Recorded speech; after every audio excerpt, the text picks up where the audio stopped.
శివదుర్గ జ్యోతిష్యాలయం ఆర్థిక ఉద్యోగ కుటుంబ మరే ఇతర సమస్యలకైనా పరిష్కారం చూపబడను. పరిష్కారం కోసం ఈ నంబర్ని సంప్రదించండి. గ్రామ ప్రజలకు ఈ బీసీ కాలనీకి కమ్యూనిటీ కాంటాక్ట్ ప్రోగ్రాంలో భాగంగా వనపర్తి పోలీస్ తరఫున ఇక్కడున్న సర్కిల్ ఫోర్స్ వివిధ పోలీస్ స్టేషన్ నుంచి అందరం వచ్చి కమ్యూనిటీ కాంటాక్ట్ ప్రోగ్రామ్ ఇది యొక్క ముఖ్య ఉద్దేశం ఏమిటంటే నేరాలు జరగకుండా చూడడము, ప్రజలకు ఉన్న పోలీస్ రిలేటెడ్ ఏమైనా సమస్యలు ఉంటే ఆ సమస్యలు అవి తీసుకొని అవి పరిష్కరించడంలో భాగంగా మా పోలీస్ వల్ల వాళ్ళకి ఏమైనా సర్వీసులు అవసరం ఉంటే మేము చేయడానికి ప్రజలను కమ్యూనిటీతో కాంటాక్ట్ అయ్యి వాళ్ళ సమస్యలు తెలుసుకొని వచ్చే ఎలక్షన్ను ఈ సైబర్ ఫ్రాడ్స్ అయితే ఆన్లైన్ ఫ్రాడ్ జరుగుతున్న దాని నుంచి కూడా అవేర్నెస్ క్యాంపెయిన్ చేయడం ఒకటి, ప్లస్ వచ్చే ఎలక్షన్ ఉన్నాయి కాబట్టి మే 13th లోపల అందులో మోడల్ కోడ్ ఆఫ్ కాండక్ట్ లోపల ప్రజలందరూ నిర్భయంగా ఓటు హక్కు వినియోగించుకోవాలి.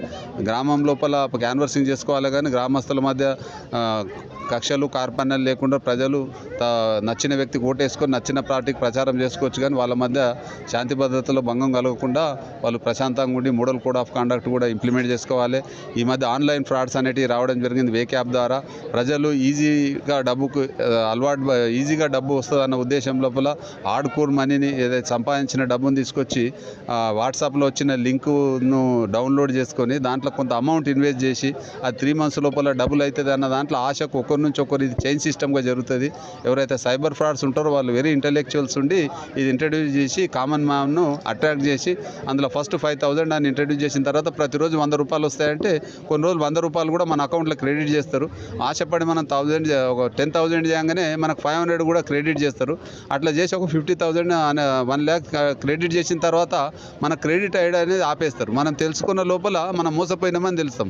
అట్లా ప్రతి ఒక్కరు ఇట్లా మోసపోయి ఆన్లైన్లో చేసుకున్న తర్వాత వాళ్ళు కాంటాక్ట్ అయితే అంత లోపల యాప్ అనేది పని చేయకుండా పోతుంది. అప్పుడు తెలుసుకొని వచ్చి మాకు కంప్లైంట్ ఇస్తున్నారు. కాబట్టి ఆన్లైన్లో మోసపోరాదా అంటే ఒకటి దీన్ని అవేర్నెస్ ప్రజలకు డబ్బు అనేది ఈజీగా ఎక్కడ రాదు కాబట్టి సంపాదించిన డబ్బును మనము వేరే రకంగా ఇన్వెస్ట్ చేసుకోవాలి, కానీ తెలియని వ్యక్తుల దగ్గర ఇన్వెస్ట్ చేసుకొని మోసపోవద్దు అనేది కూడా మా యొక్క ముఖ్య ఉద్దేశం.